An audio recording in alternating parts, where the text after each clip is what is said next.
Guide pour les parents et les enfants. Apprendre de chez soi. Afin de faciliter l'école à la maison, voici quelques sites internet éducatifs. Vous trouverez des vidéos explicatives sur les différentes matières, des fiches leçons ainsi que des exercices permettant à votre enfant ou à vos enfants de continuer leur apprentissage scolaire en ces temps difficiles. Premier site.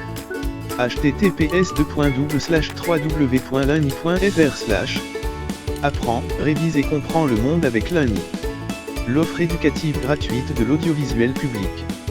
Retrouvez les cours Learny de français, de mathématiques, d'anglais, d'histoire-géographie, de sciences et technologies et d'enseignement artistique donnés par des enseignants aux élèves de CP, CE1, CE2, CM1 et CM2.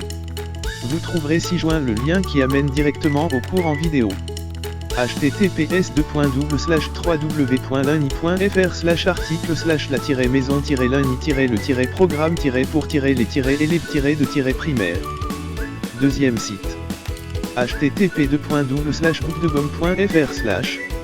Ce sont deux enseignants qui ont construit et qui alimentent ce blog, une maîtresse de CE1 et de CP, et un maître de CM2.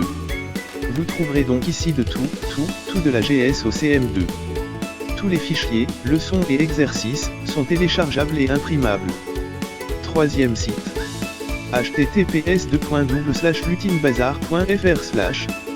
Sur ce site, vous trouverez les réflexions et documents construits tout au long des quelques années de pratique en CP, CE1 et CE2 de cette enseignante. Ce blog a deux grands buts, le partage et l'échange. Quatrième site. Canop les fondamentaux. https://lesfondamentaux.réseau-canop.fr/. Vous trouverez 500 films d'animation et leurs fiches d'accompagnement, pour apprendre de façon ludique les notions fondamentales de primaire en français, mathématiques, enseignement moral et civique, sciences et technologies. Cinquième site. Dédié à la lecture plaisir.